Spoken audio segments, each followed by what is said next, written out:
जय श्री कृष्णा। आज हम चर्चा करेंगे धूर्त रामपाल की, जो कि हमारे हिंदू धर्म ग्रंथों का बलात् चीरहरण करने में लगा हुआ है। ये इतना बड़ा धूर्त है कि कहीं की भी मनगणंत कपोल कल्पित कहानी हमारे धर्म शास्त्रों में मिला दे रहा है। हमारे धार्मिक इतिहास को ये गंदा करने पर तुला हुआ है। और मैं बताऊंगा ये कितनी चालाकी से जो हमारी धार्मिक इतिहास है उसमें कैसी कहानियों को फिट कर देता है और लोगों को सुनाकर उनको मैनिपुलेट करने की कोशिश करता है। पूर्व में हमारे यहाँ सब किसी को धर्म का व्याख्यान देने का अधिकार नहीं था। मुझे लगता है कि उन ऋषि मुनियों को कहीं ना कहीं ये ज्ञात था कि यदि कोई अज्ञानी और अपात्र इस तरह से धर्म का व्याख्यान देने लग जाएगा तो वो धर्म का प्रचार नहीं, वस्तुतः अधर्म का ही प्रचार करेगा। नमस्कार दोस्तों, स्वागत है आप सबका फिर से एक नए वीडियो में। दोस्तों हम लेके आए हैं आध्यात्मिक ज्ञान चर्चा। दोस्तों आज हम फिर से एक पोंगा पंडित का पर्दाफाश करने वाले हैं जो कह रहा है कि संत रामपाल जी महाराज जी को ज्ञान नहीं है। संत रामपाल जी महाराज जी शास्त्रों का ज्ञान नहीं जानते हैं। संत रामपाल जी महाराज जी ने संस्कृत नहीं पढ़ी है। तो आज हम इसका पोस्टमार्टम करने जा रहे हैं। दोस्तों इस वीडियो को ज्यादा से ज्यादा शेयर करना। अभी तक आप लोगों ने लाइक नहीं किया तो वीडियो को लाइक कर देना और चैनल पर नए चैनल को सब्सक्राइब करके बेल आइकन की घंटी दबा देना। चलिए दोस्तों आज इसका पर्दाफाश करते हैं। इसने कहा है कि संत रामपाल जी महाराज जी संस्कृत नहीं जानते हैं। दूसरा इसने एक और बहुत इंपॉर्टेंट बात की है, आप लोगों को बता दें। इसने कहा है कि हमारे जो पूर्वजन थे, हमारे ऋषि मुनि थे, उन लोगों ने इसीलिए किसी को सदग्रंथ छीने का भी अधिकार नहीं दिया था, पढ़ने का अधिकार नहीं दिया था। कहीं ना कहीं ऐसा ना हो कि सदग्रंथ कोई पढ़ ले, इनकी सच्चाई किसी को पता लग जाए। इसलिए इसने कहा है कि हमारे इसीलिए ऋषि मुनियों को पता था कि कोई छीना ले, इनको पढ़ ना ले, इसलिए मना किया रखा था। पहले चले जाओ, 50 साल पहले चले जाओ तो कोई भी इन सदग्रंथों को छू नहीं सकता था। केवल ब्राह्मण वर्ग ही इनको छीता था, वही जो कह देता था वही मान लेते थे। तो आज से जो जितनी भोली भाली जनता है तो उनको भोली भाली समझ के उनको सद्विक भक्ति ना दे करके उनको सदग्रंथों के भक्ति मार्ग से दूर किया जा रहा था और वो अंधविश्वास में धकेल करके उनसे मनमाने आचरण कराए जा रहे थे।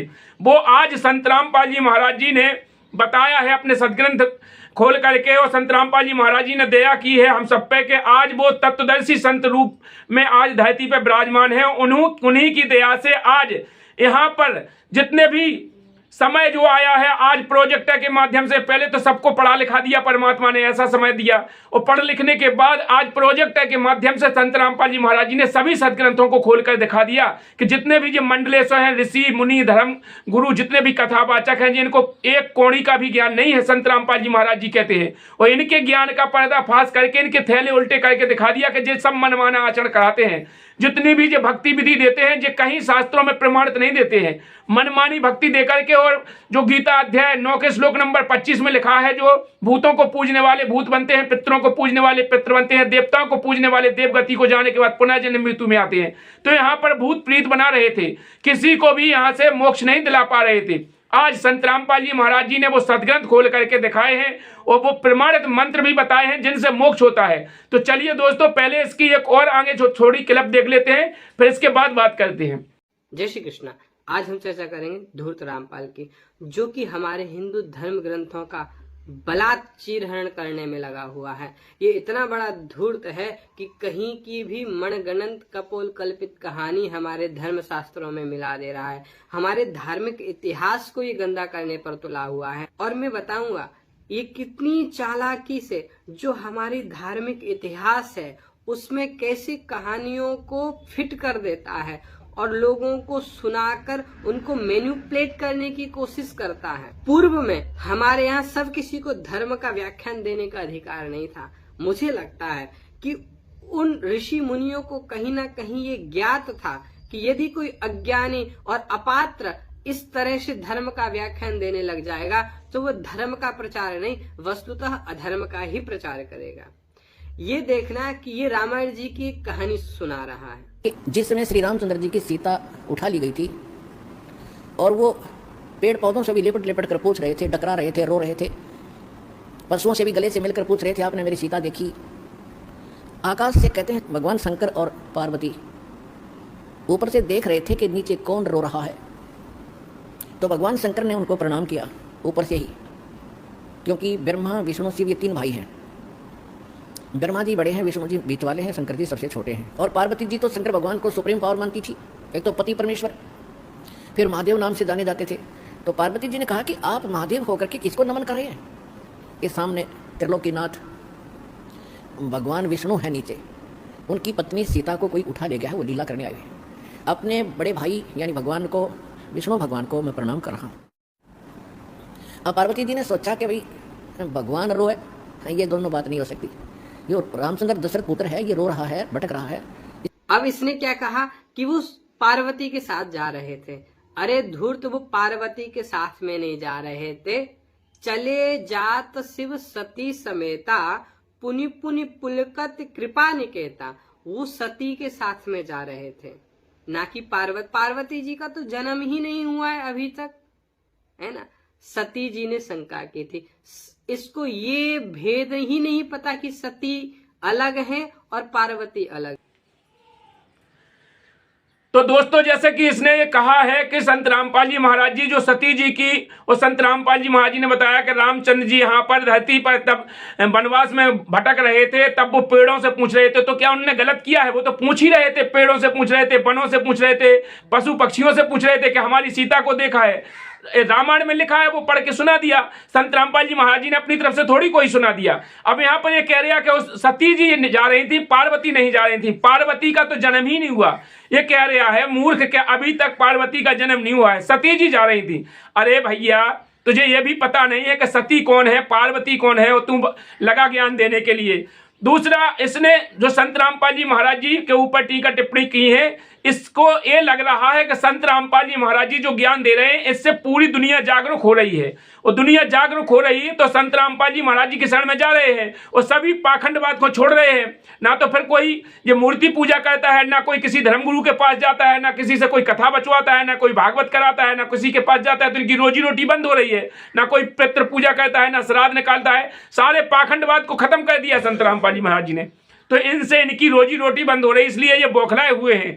फिर इसने आगे क्या किया है, देखिए, इस वीडियो को पूरा देख लेते हैं, इसके बाद बात करते हैं। पार्वती ने कहा कि मैं परीक्षा लूंगी और सीता रूप बना के जाऊंगी, यदि ये मुझे पहचान लेगा तो मैं मान लूंगी भगवान है, और नहीं तो मैं कतई नहीं मानूं।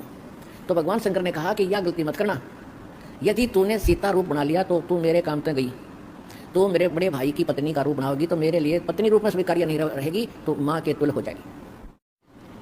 उस समय तो पार्वती ने कहा कि ठीक है, नहीं, मैं नहीं जाऊंगी जी।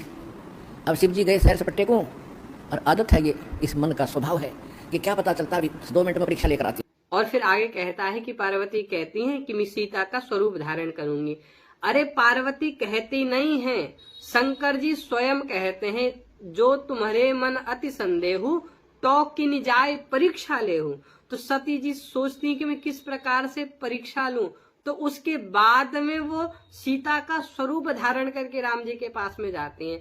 ये गधा खुद को तत्वज्ञानी कहता है, इसको साधारण सी कहानियों जो हमारा इतिहास है उसका तो यथावत ज्ञान नहीं, ये खाक तत्वदर्शी है। किस बात का तत्व ज्ञान आ गया इसके पास में? इसे हिंदी तो आती नहीं, हिंदी के शब्द तो इसको सही से बोले नहीं जाते।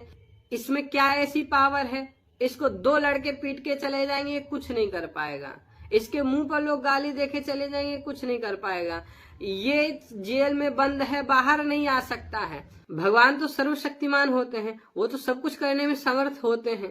सीता रूप बनाया, रामचंद्र जी के सामने खड़ी होगी, जिधर से रास्ते में खोजता हुआ जा रहा था।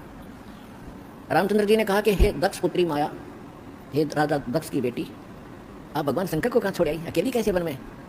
तो शर्मिंदा हुई और कहा कि सचमुच शंकर भगवान जी आपको ठीक ही प्रणाम कर रहे थे, नमन कर रहे थे, आप तो सचमुच भगवान है। अपने आत्मा यहाँ देखना एक पॉइंट सोचने का है। श्रीमद् भगवद गीता अध्याय नंबर 7 के श्लोक नंबर 6, 7, 8 में स्पष्ट किया है कि ये काल बोलता है गीता को, जो ब्रह्मा विष्णु महेश का पिता है। ये कहता है कि अर्जुन, बुद्धिमानों की बुद्धि और बलवानों का बल मेरे हाथ में है, जब चाहे स्विच ऑन कर दूं इनकी बुद्धि का, और जब चाहे ऑफ कर दूं। काल ने जब विनाश करना था महाभारत का, तो अर्जुन को ताकत दे दी और फिर वापस ले ली, उसने अपना काम करा दिया जो करना था नाश। अब अर्जुन कितना पेटो। इसी प्रकार ये कहता है बुद्धिमानों की बुद्धि मेरे पास है।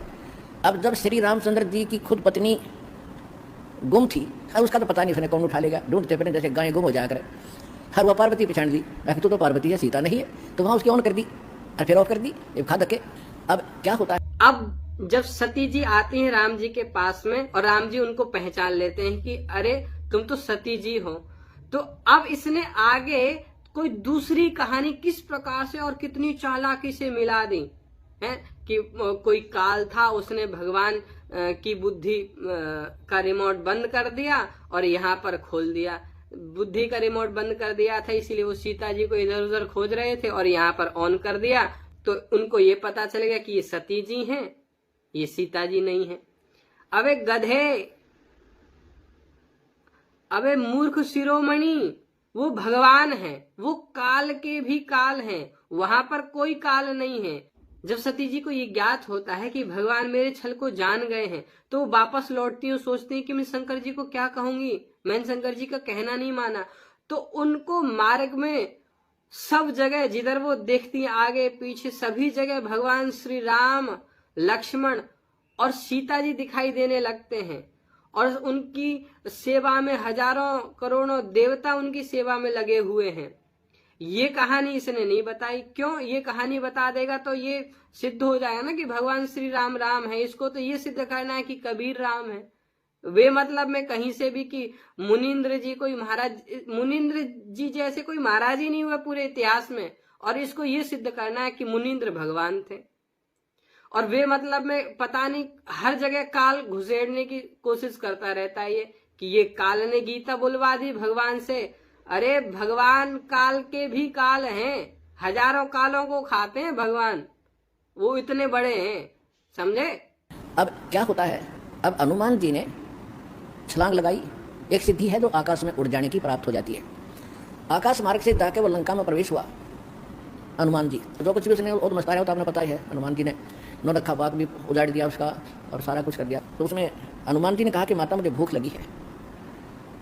तो उसने कहा इस बाग के किसी वृक्ष के फल को तोड़ के मत खाना भाई, नहीं तो मेरी पिटाई होगी। मेरे को आदेश है कोई फल गिर जाए तो खाना, टूटा हुआ अपने आप तोड़ के नहीं खाएगी। तो हनुमान जी का उठा गुस्सा, उसको गुस्सा हुआ। उसने कहा ठीक है, पहले तो सारे तोड़ तोड़ कर फल खाए, फिर वो पेड़ पड़ कर समुद्र में फेंक दिए। उनको पता चला तो युद्ध हुआ, आपने पता ही है काफ़ी, फिर लंका लुंका भी फूक फाक थोड़ी बहुत जला आ गया। और उसने क्या कहा कि माता जी, अब आगे क्या बोल रहा है कि हनुमान जी ने कहा कि मुझे फल खाने हैं। तो सीता कहती कि यहाँ से तोड़ के नहीं खाना, मुझे भी मारते हैं और तुझे भी मारेंगे, मेरे को भी मार पड़ेगी। मेरे को ऐसा कहा गया कि जो फल नीचे गिर जाए वही उठा के खाना। ऐसा कहाँ लिखा है गधे? तेरे द्वारा छापी गई बुकों में लिखा होगा, ऐसा किसी रामायण में नहीं लिखा है। कम से कम 9-10 रामायण पढ़ी है मैंने कि सीता जी को इस प्रकार से प्रावधान था। और क्या कह रहा है, 9 लखा वन। अरे 9 लखा वन कौन सा होता है? वो अशोक वाटिका थी, उसका नाम अशोक वाटिका था। हनुमान जी कि माता जी तो आप मुझे कोई ऐसी निशानी दो जिस निशानी को मैं श्री राम को दिखाऊं और वो विश्वास कर सके हाँ सीता जी की है, खोज पक्की होगी, क्योंकि इतना समुद्र को पार करके आना है, वैसे नहीं आएंगे वो। तो सीता ने अपना एक कंगन निकाल के दे दिया, कंगन हाथ में जो पैर रखा था सोने का, और कहा भाई इस जोड़ी को दिखा देना, वो खूब समझ जाएंगे। यहाँ पर ये कहता है कि जब हनुमान जी वापस आ रहे थे तो सीता जी ने चूड़ी उतार के दी थी। इसको शब्दों का ज्ञान नहीं है, इसकी बुद्धि पगला गई है। इसको यूं लगता है कि चूड़ामणि में चूड़ा शब्द है तो उसको लगता है कि कंगन, क्योंकि चूड़ा से चूड़ी बन जाता है। तो कह रहा है सोने की चूड़ी उतार के दी। अबे चूड़ी नहीं उतार के दी थी, चूड़ामणि सर में लगाते उसको, सर में पहनी जाती है, ना कि हाथ में, हाथ का कंगन था, चूड़ामणि दी थी, समझे। अब वो कंगन लेकर हनुमान जी ने फिर छलांग लगाई। उस दिन वो ऐसे स्थान पर आके उतरा जहां पर एक ऋषि की कुटिया थी। वो ऋषि कौन थे? मुनिंद्र ऋषि स्वयं परमेश्वर थे। वहां सुंदर बाग लगा हुआ था, कुछ क्षेत्र में एक सुंदर सरोवर भरा था जल का। तो सुबह सुबह का समय था, हनुमान जी ने सोचा कि बहुत मनोरम स्थान है और यहाँ कुछ स्नान करूँगा, सामने बाग सुंदर फलों से लदबद है, आहार करूँगा और फिर ऋषि जी भी साथ में है, इनके दर्शन करूँगा, पहले स्नान कर लेता हूँ। अब जो कंगन वो लाया था उसको रख दिया पत्थर पे और स्नान करने के लिए प्रवेश किया सरोवर में। अब उन्होंने जो ही स्नान करने की चेष्टा की, लेकिन एक दृष्टि थी ऐसी कंगन पे कि जय ये कंगन गुम हो गया, कोई जानवर पक्षी उठा ले गया तो मेरी सारी मेहनत व्यर्थ जाएगी, सब परिश्रम व्यर्थ होगा। इसलिए नहा रहा था, पर नजर था जैसे सर्प का मणि के ऊपर रहती है उस डांटते समय, तो इसी प्रकार नहा रहा था, दृष्टि कंगन पे। इतने में एक बंदर आया, दौड़ा दौड़ा और कंगन उठाकर भाग लिया। आगे आगे बंदर, पीछे पीछे हनुमान। उस ऋषि के आश्रम में बंदर प्रवेश कर गया। बाहर आंगन में एक घड़ा रखा था, सब बड़ा घड़ा। बंदर दौड़ता दौड़ता घड़े में कंगन डालकर आगे भाग गया। अब सुख की सांस ली कि कोई बात नहीं, ये समुद्र में डाल देता तो बात बिगड़ जाती, गड्ढे में डाल दिया। फिर धीरे धीरे चले हनुमान जी। पहले गड्ढे में देखा उन्होंने, ऋषि को पीछे प्रणाम करना था, तो गड्ढे में क्या देखा कि गड्ढे के अंदर ऐसे ऐसे कंगन हजारों की संख्या में पड़े, सेम टू सेम। अब उसने सोचा भाई मैंने तो इतनी पहचान नहीं, कोई कंगन कौन सा है, और श्री रामचंद्र जी तो सारा जानते हैं, उनके कंगन के ऊपर सारी निशानियों को पहचानेंगे, और मैं कोई गलती से दूसरा उठा ले गया तो वो मानेंगे नहीं। इसलिए वो ऋषि जी के चरणों में प्रणाम किया। परमात्मा ने मुनिंद्र रूप में बैठे थे, पूछा कि पहलवान कैसे आए। हनुमान जी ने कहा कि ऋषि जी आप कौन सी दुनिया में रहते हो। मुनिंद्र जी ने कहा क्या बात है, मैं तो इसी पृथ्वी धरातल पर ही तो रहता हूँ, क्या आपको नहीं पता आज श्री राम के ऊपर कैसी आपत्ति आई है, ऐसे ऐसे उसकी पत्नी गुम हो गई थी, माता की खोज करके मैं आया हूँ। तो परमात्मा ने पूछा कि भाई कौन से राम की बात करा दूँ।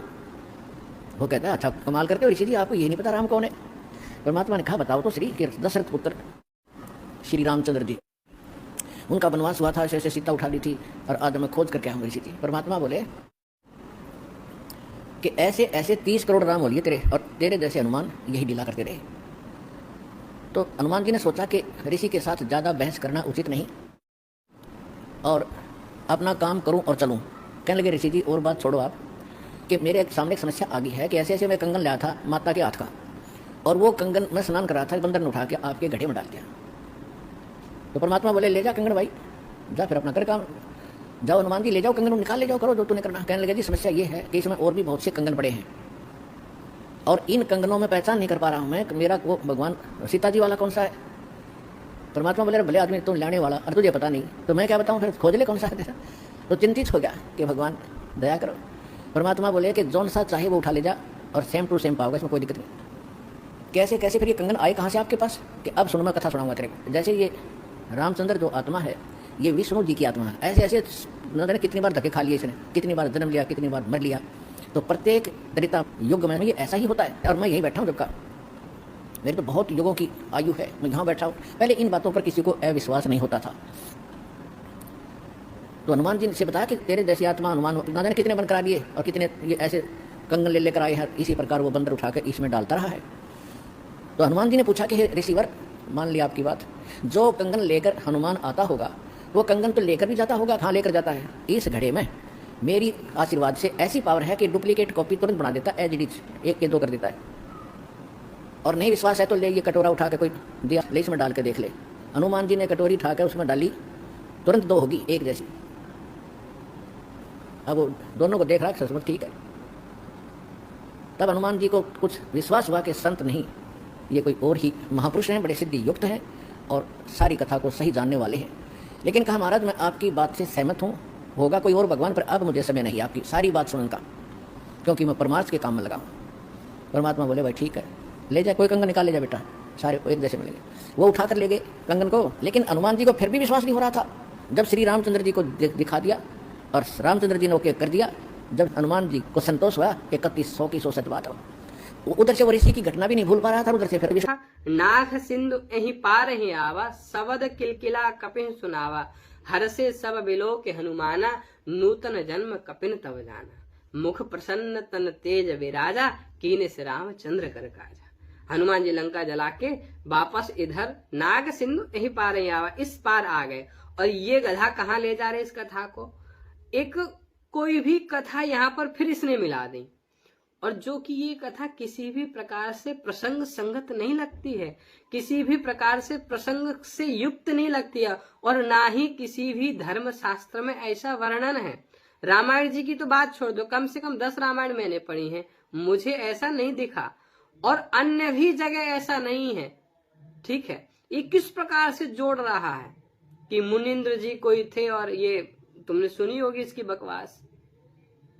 अब इस मतलब जबरदस्ती ये उसके पात्र बदलने की कोशिश कर रहा है, हमारे धर्म शास्त्र बदलने की कोशिश कर रहा है। एक और बात, राम आए है, श्री राम की पत्नी उठा ली गई है, पता चल गया है वो रावण के यहाँ है, उसके ऊपर चढ़ाई करेंगे, लड़ाई करेंगे, वो मान नहीं रहा। तो नल और नील ये भगत सारे पहुंच गए सेना में, क्योंकि भगत तो हेल्प करें, दुखी ऐसा है कि, तो वो भी सेना में खड़ा पाया गया दोनों।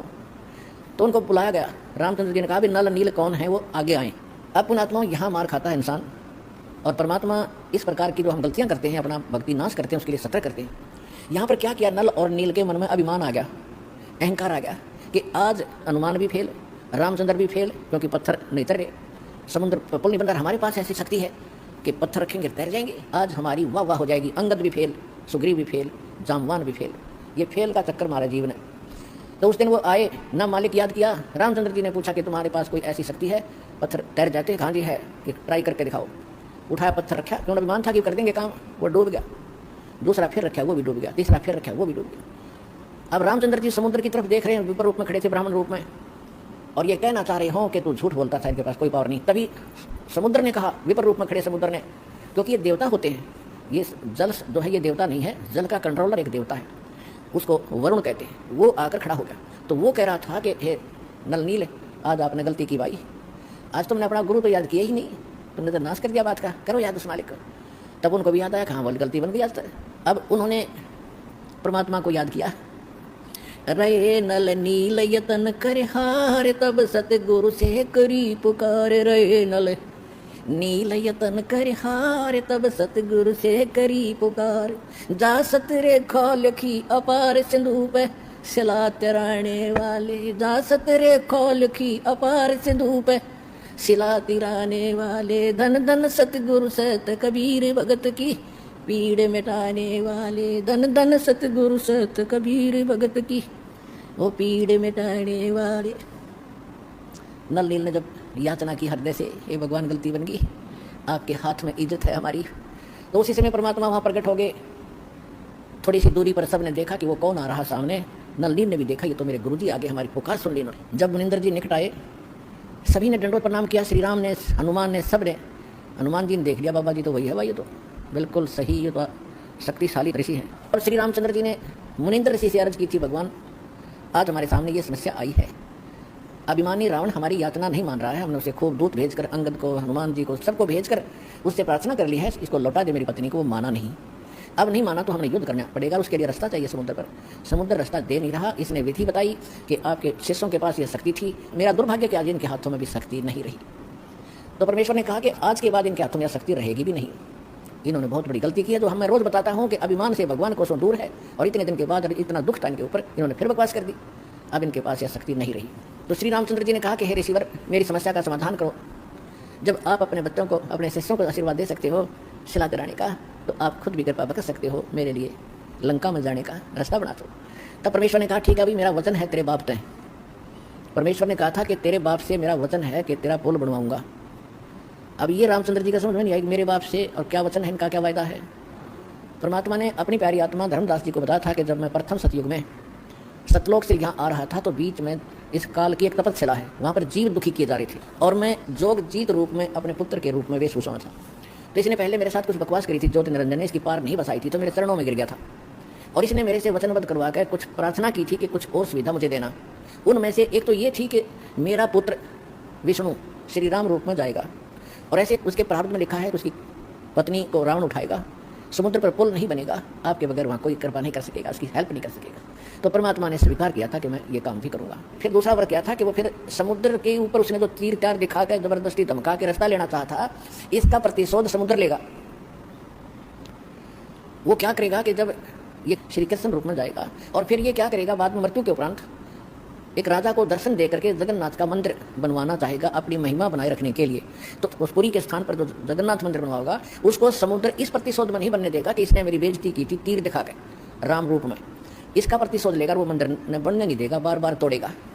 आप उसका मंदिर बनवाना। पर पुल बांधना है ना, वहां पर जबरदस्ती ये मुनिंद्र जी को ले आया। पता नहीं कौन है मुनिंद्र जी, इसी की उपज है, इसी को पता होगा। और क्या कह रहा कि नलनील भगत थे और वो इसकी हेल्प करने आ गए। सेवा, भगत तो होते ही है सेवा करने। अबे गधे, नलनील सुग्रीव के यहाँ रहते थे, सुग्रीव की सेवा में रहते थे, कितने समय से रहते थे।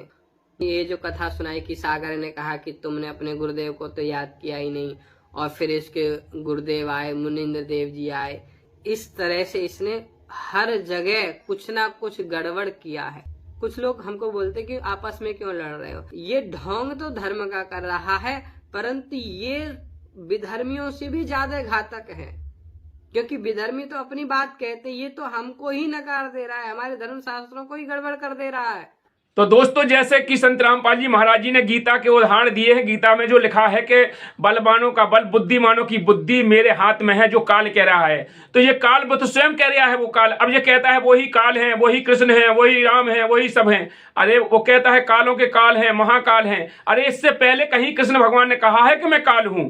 अरे वहां पर वो प्रीत वसुन में जाकर के, जब इससे पहले कभी कृष्ण भगवान ने काल नहीं कहा। और वहां पर जो बताया है संत रामपाल जी महाराज जी ने कि जो काल होता है उसके हाथ में रिमोट है, वो सबकी बुद्धि उसके हाथ में, वो गीता में स्पष्ट लिखा है। तो वो जब चाहे जिसका बुद्धि वन कर देता है, जब चाहे तो वो कर देता है। इसी प्रकार जब सीता रूप में सीता हिरा गई तो रामचंद्र जी रूप में थे विष्णु भगवान, तो उनकी बुद्धि को उसने बंद कर दिया। तो जब जो पूछ रहे हैं, और जब सती जी आई तो उनको परीक्षा लेने के लिए, तो उसने उसकी बुद्धि खोल दी, तो उसने पहचान लिया।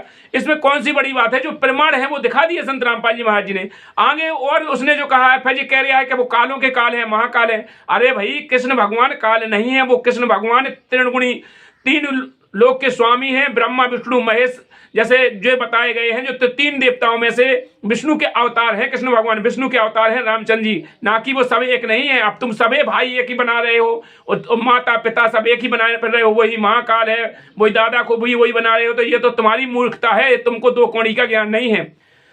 दोस्तों, जैसे कि ये कह रहा है कि पूरे विश्व में कभी मुनिंद्र नाम से कोई भी संत नहीं हुए। इस मूर्ख को यह भी पता नहीं है कि मुनिंद्र ऋषि त्रेता युग में आए हुए थे, और द्वापुर में, सतयुग में सत्सुकृत कहतेटा त्रेता नाम मुनिंद्र मेरा, द्वापुर में करुणामय कहाया, कलयुग नाम कबीर दहाया। चारों युगों में वो परमात्मा आता है। इस बेवकूफ को यह भी पता नहीं है। जो बेवकूफ यहाँ पर जो जटाजूट रखा करके, तिलक फिलक लगा करके जी अपने आप को संत सिद्ध करे फिर रहा है, इसको दो कोणी का ढंग नहीं है। इसको बोलने की भी वो नहीं है कि बोलना कैसे चाहिए। और जो संत रामपाल जी महाराज जी को गलत सिद्ध करने में लगा हुआ है, इस बेवकूफ को कुछ भी पता नहीं है। संत रामपाल जी महाराज जी एक ऐसे संत हैं जिन्होंने सभी सदग्रंथों को खोल करके पूरे समाज के सामने रख दिए हैं। उनका गूढ़ रहस्य आज तक कोई नहीं जान पाया। तुम कह रहे हो कि काल कोई नहीं था, गीता में काल नहीं है। अरे गीता अध्याय 11 का श्लोक नंबर 32 उठा करके देख, वो स्वयं कह रहे हैं कि मैं बड़ा हुआ काल हूं, अभी अभी प्रकट हुआ हूं, तू लड़ेगा तो भी जे मारे जाएंगे, नहीं लड़ेगा तो भी मारे जाएंगे।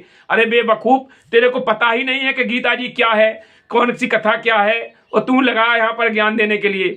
तो मैं इस बेवकूफ को बताना चाहता हूं कि संत रामपाल जी महाराज जी आज के समय पृथ्वी पर पूर्ण गुरु हैं। बेवकूफ, यदि तुझे ज्ञान समझना है तो संत रामपाल जी महाराज जी की शरण में आ जा। संत रामपाल जी महाराज जी ने जो सत्संग सुनाए हैं, उन सत्संगों को सुन ले, जो पुस्तकें लिखी हैं उन पुस्तकों को पढ़ ले, तेरे को भी पता हो जाएगा कि वो परमात्मा कौन होता है, कहाँ होता है, कैसा होता है। तुम लोग अंधे हो, अंधे गूंगे गुरु घड़े, लंगड़े लोभी लाख, साहेब से परिचय नहीं किया बना बैसाख। तुम लोगों को कोई पता नहीं है बेवकूफो, कम से कम अपने सदग्रंथों को देख लो।